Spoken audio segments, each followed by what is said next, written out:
Are you just gonna cocoon like that all night? All right, fine. And you do that, and I'll sit on this side. Okay? That's not the right charging cord. Or is it? Okay. Which way are you laying for this? You gonna lay that way? Okay. Okay, here we go. Would you like a pillow? Would a pillow make you better? Guilty. You got the crazies, don't you? Come on, play the crazies. Okay. I left my water over here. Excuse me, let me grab that. Okay. Athena, come join us. Athena, come on. Come on, girl. Athena, come on. Good girl. Oh, stepping right over him. Oh, just pick a path and stick to it. Okay, lay down. Lay down. Now you got a dog on you. Congratulations. Okay. Oh boy. Oh boy. Well, this wasn't quite what I had planned. Okay. Good stuff. Okay. Would you just? Yeah. Okay. Shh. Stop moving. Stop being a puppy. Come on. Oh boy. You're coming too? Hi. Oh boy. Aurora, do you want to come join? No? Okay. Let's get to reading then. Okay. All right, so last night we left off with Abraham's death and Isaac saying we need to tell Ishmael, right? Remember that? Okay. So now we're on the scheming brother from Genesis chapter 25, verses 9 through 33. The whole tribe mourns the death of its great leader, Abraham. Throughout the camp, there is a stir of uneasiness. Behind Isaac's back, men whisper.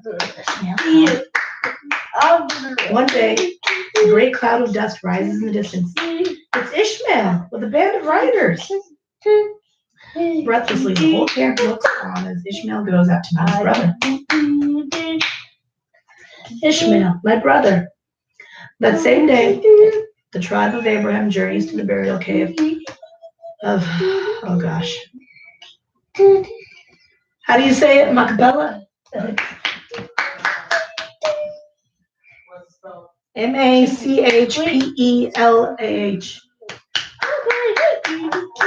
Shh, I can't hear Daddy. Machpelah? Maybe. To place the body of its great chieftain beside his wife Sarah. But in the midst of their grief, the people anxiously watch Ishmael. But Ishmael, like Isaac, has known the loving care of God. The older brother has no thoughts of revenge. Is it well with you and your people, Ishmael? I have 12 sons. My tribe is powerful. Sons of Abraham will live in peace, my brother. Time and again, God has tested Abraham's faith, and by faith, Abraham had obeyed. Time and again, too, God had promised to make Abraham the founder of great nations, and through his sons, the promise was fulfilled. Under Isaac's peaceful leadership, the tribe continues to grow. The people are loyal, even when Isaac moves them from place to place to avoid war with neighboring tribes over water holes that are rightfully his. But Isaac fails to see the conflict between his own sons. Which one will rule our tribe after Isaac? Esau. It is his birthright because he was born first. When Esau returns with food, Isaac praises him. Esau is a mighty hunter. My time will come, and soon. Jacob bides his time. One morning, during a hot spell, Esau sets out for a hunting trip. This is the chance Jacob has been waiting for. Game will be at the water hole, miles away. He'll be tired and hungry after the long day's hunt. I'll be ready for him. Towards sundown, Jacob waits for his brother outside camp. Here he comes, without any game. Camp with its food is only a short distance away. But Esau is so hungry he cannot wait. I'm starved. Give me some of the stew. Will you trade your birthright for it? Cry of revenge. Give you the right to rule our tribe someday? Sure, you can have it. Here's the soup. Now swear that the birthright is mine. I swear, the birthright is yours. Now let me sit down and eat. Here, eat all you want. Esau's birthright is mine. Someday I will inherit the double portion of my father's wealth. I will rule the tribe of my father. What are you doing? Oh my goodness. But Jacob has to wait a long time. His father is still strong and powerful. When the pastures dry up, the tribe moves to better grasslands near Gerar. Gerar? Yeah. There he digs wells, but gives them up rather than fight with other shepherds who claim them. In time, the king of Gerar recognizes the strength and goodness of Isaac, who sacrifices his own rights to keep wars from starting. So the king comes to Isaac and asks that the two chieftains promise always to be friends. Before an altar to God, they pledge friendship. And so Isaac wins a greater victory by peace than by fighting. Hey, pointy finger. Peace-loving Isaac is not aware of the jealous plot that is building up in his own family. Find my son Esau. Tell him that I must see him. Hey, what are you doing? What is going on here, huh? Why you got the crazies? Isaac has grown old. His eyesight is failing. Now he decides it is time to give his eldest son the blessing which will include ruling the tribe. You called me father? Yes, Esau. I am old and tired. I don't know how soon I shall die. Bring me some choice venison, and I will give you the blessing that seals your birthright. The news Rebecca overhears sends her running through the camp. Find Jacob. Tell him to come to his mother's tent at once. Hurry. Listen, Jacob, your father is getting ready to give Esau the blessing. You must get that blessing, or the birthright you got from Esau means nothing. But what can I do? Before you and your brother were born, the Lord spoke to me and said, the elder shall serve the younger, but Esau will serve you only if you are the chief of the tribe. My skin is smooth, but Esau is hairy. Father will touch me and know I am not Esau. What can I do? I have thought of that too. Here, put on Esau's robe. These skins on your arms and neck. These skins on your arms and neck will make you feel like Esau. But what if? Do you want the birthright? Then do as I tell you. If the plan fails, I will take the blame. You're right, mother. Give me the food. A short time later, Jacob enters his father's tent. Father, I have brought the meat you wanted. Eat and give me your blessing. Have you found the food so quickly, my son? The Lord helped me. Ah, yes, the Lord helps those who obey.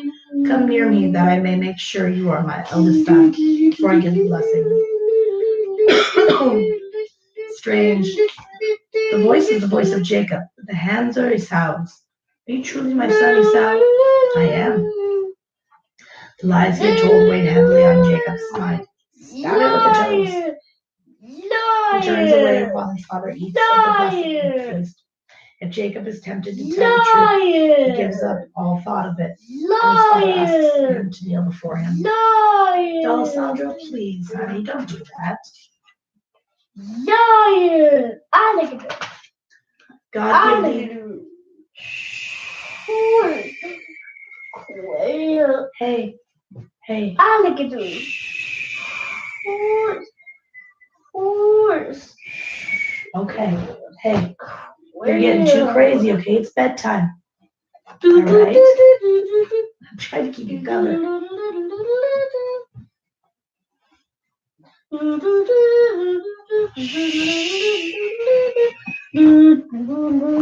Okay. God, give thee of the fatness of the earth. Let people serve thee, and nations bow down to thee. Be Lord over thy brethren. Cursed be everyone that curseth thee, and blessed be he that blesseth thee. As soon as the blessing given, Jacob rushes out of his father's tent. Mother, the blessing is mine. And what will Esau say? No matter what Esau says, the blessing is yours, but even your father can take it back now. While Jacob and his mother are rejoicing, Esau returns. Esau prepares the meat and takes a large tray of it to his father. My father, eat the food I have brought you and bless me. Who are you? Who am I? Why, I am your son, your firstborn son, Esau. Alessandro, please calm down. Okay. Shh. It's bedtime now. Calm down.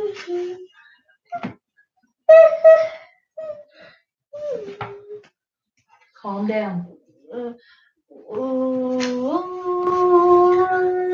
You told me to bring you this venison so that you could give me your blessing. I have been deceived. I have given the blessing to another. Oh, Father, bless me also. Please bless me. I can't. Your brother has taken your blessing. Father, have you no other blessing for me? Only this, my son. By thy sword shalt thou live and serve thy brother. But the time will come when you break his yoke from your neck. Trembling with rage, Esau leaves his father's tent. I'll kill Jacob for this.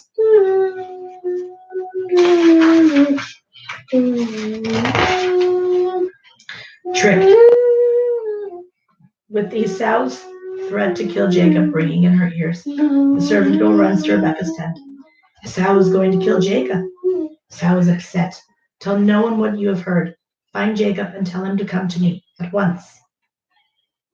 You must go away until your brother's anger cools. Go to my brother Laban in Haran. I will send for you when it is safe to return. What will I tell my father? Once again, Rebekah paves the way for her favorite son. Isaac, Esau's wives are a great trouble to me. Life will not be worth living for me if Jacob marries a woman of this country. If only he could marry a girl from my people. Remember how your father's servant found me at my father's house in Haran and brought me to you? Isaac's thoughts go back over the years, the day he first saw Rebekah. He also knows there will be trouble between his sons. He sends for Jacob. Ashamed but frightened by Esau's anger, Jacob comes to his father. Go to thy mother's brother, Laban, and find a wife from among his family. God bless you, my son. A few hours later, at the edge of camp. Goodbye, my son. I'll send word when it is safe to return. My father is old. I may never see him again. Esau wants to kill me. Oh, mother, you are the only one I will be able to come back to. One punishment for their deceit is that Rebekah and Jacob never see each other again. Traveling farther and farther from his family and friends, Jacob is tortured by loneliness. He especially misses his mother, who always protected him and advised him. He is haunted by the memory of how he tricked his father and brother. As night approaches, it's getting dark. I'll have to stop here tonight. Jacob soon falls asleep, and he dreams of a shining ladder reaching up to heaven. On the ladder are angels going up and down as if bringing help from God. And Jacob hears God speak to him, promising to take care of him and bring him safely home again. The next morning, Jacob awakens, still awed by the dream he had. Surely God is in this place, and this is the gate of heaven. Jacob realizes the wrong he has done, but he knows that God will help him if he obeys him. Quickly, he turns a stone on end for an altar and worships God. He calls the place Bethel, which means the house of God. If God will be with me, I'll be God's man. Jacob goes on. What? I know your tootsies. What about your tootsies?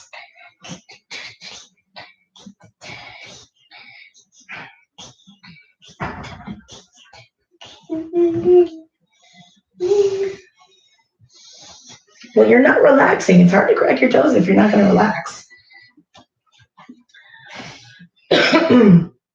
Jacob goes on his way on his way a stronger, nobler young man, because he has found God. Where'd my water go? There it is. He is eager to put behind him the dishonesty of his past and become really worthy of God's love and care.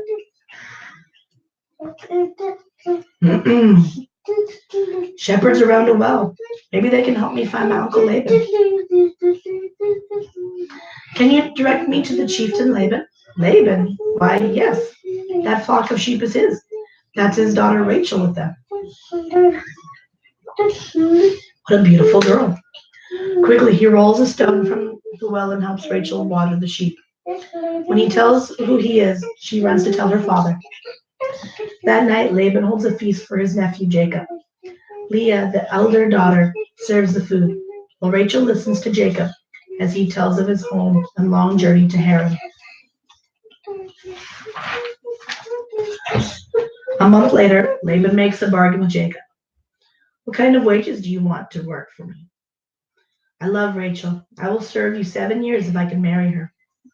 Laban agrees. For 7 years, Jacob takes care of Laban's flocks. And because he loves Rachel, the years seem but a few swift days. Then, after 7 years, Jacob claims his bride. I have worked 7 years for you, Laban. Now give me Rachel for my wife. You have served me well, Jacob. I'll arrange the wedding feast at once. There is much rejoicing, and at the end of the wedding feast, Laban brings his daughter to Jacob. Here is your bride, Jacob. Rachel, my dear, I have waited 7 years for this moment. But too late, Jacob discovers that he's been tricked. You gave me Leah, not Rachel, for my wife. Bargain in the desert.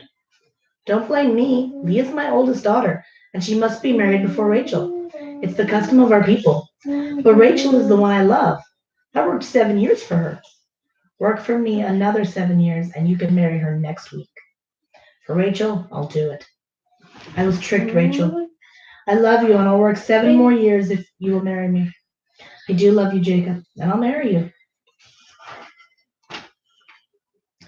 So Jacob marries Rachel and begins his second 7 years of work for Laban. Under Jacob's care, the flocks continued to increase. At the end of the 7 years, Jacob threatens to leave, but Laban makes another bargain. Jacob can have all of the speckled or spotted animals. So Jacob stays, and in a few years, his flocks outnumber Laban's. Laban becomes angry. One day, Jacob calls his wives to him. I can see that trouble is rising in the tribe. It is better if we leave while your father is away. Help me pack, and we will go at once. The camel train is quickly packed. The flocks herded together. Soon the caravan is on its way. Laban may follow. Keep watch and tell me if you see him coming. Are you paying attention at all? Elephant, Are you paying attention? frog, zebra, Come here, crazy boy. crazy The zebra? Hey, what animal is that? What animal is that? What is that? You know that. Is it a donkey? No, it's not a donkey. What is that? It's definitely not a zebra. What is that? You can do it. Calm your mind. What animal is that?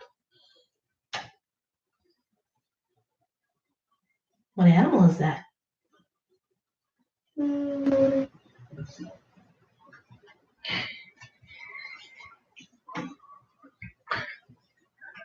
Okay, well then let's keep reading. As they travel, Jacob guards the camel on which his beloved Rachel and her only son Joseph are riding. Leah and Jacob's other 10 sons watch with jealous eyes. Without realizing it, Jacob is sowing seeds of trouble for the son he loves the best. Several days after leaving Laban, look, riders, Laban and his men. Quick, tell Jacob. Jacob is ready when his father-in-law arrives. Jacob, why did you leave without giving me a chance to say goodbye? I was afraid you might have kept your daughters from going. I have enough men so I can take revenge on you. But the God of your fathers has told me not to harm you. So Laban and Jacob set up a heap of stones as a marker and make an arrangement never to harm each other. The Lord watch between me and thee when we are absent from one another. Next morning, Laban rides away. Eagerly, Jacob continues his journey home. On the way, he has a wonderful vision. An army of angels, the hosts of God, are camped beside me. He is comforted by the angels, but as he nears his home country, he begins to worry about his brother Esau, who once planned to murder him. Right ahead, search out Esau. Tell him I am returning home with my family and flocks. Tell him I hope he will forgive me. Jacob waits anxiously for the riders to come back. He remembers the time when he lied to his father and stole his brother's blessing, when Esau threatened to kill him.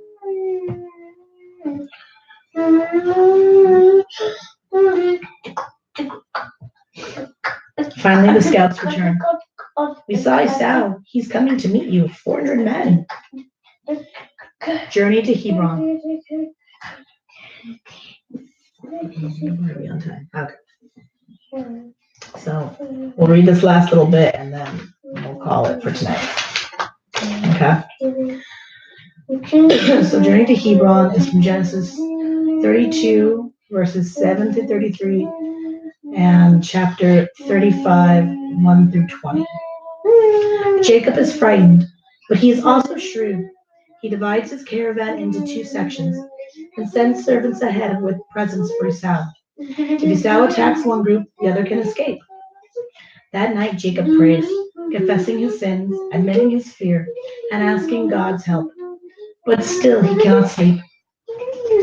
My family would be safer on the other side of the river.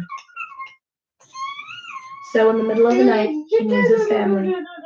You will be safe on the other side, Rachel. I wish you would stay with us.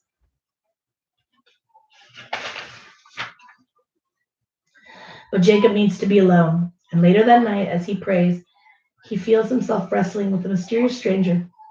It is a fierce struggle, but Jacob does not give up until the stranger blesses him. Thy name shall be called no more Jacob, but Israel. For as a prince hast thou power with God.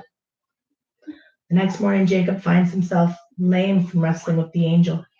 But Jacob is happy, for he knows his evil nature has been conquered and that he has been blessed by God. Jacob goes confidently to meet his brother. Jacob, my brother, I am happy to see you again.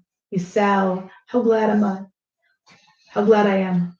You do not hate me anymore. Proudly, Jacob presents his family. And this is my wife, Rachel, and my son, Joseph. It is good to see my brother's family. God has blessed you much. After feasting together, the brothers say goodbye. Jacob heads towards his father's home in Hebron. Farewell, and greet my father for me. I will tell him all is well with you. Goodbye, and God bless you, Esau. Sometime later on the way, Jacob stops at Bethel. This stone, Rachel, marks the place where I saw angels coming to me from heaven, and where God promised to take care of me. He has, Rachel, more than I deserve. God has been good to us, Jacob, and I pray that he will take care of our son, Joseph, and the child who is soon to be born. Farther along on the journey, not far from Bethlehem, Rachel's child is born. It's a boy, but oh, my master, your wife, Rachel, is dead. Jacob buries his beloved wife, Rachel, and he and his family continue sadly on their journey, stopping now and then to rest and feed the flocks. As they travel on, Jacob wonders, Rachel and my mother are dead. Will I get to my father while he is still alive? And that is where we will stop for now. Okay? Now, where is the picture of you as a baby? There it is. Okay.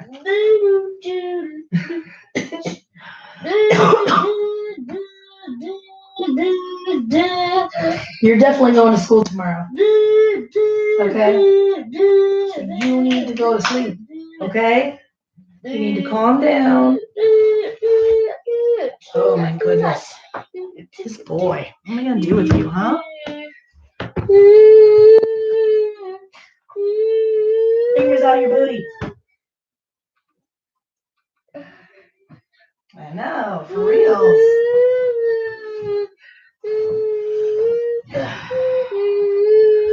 All right, let's close this up, and we will be back tomorrow.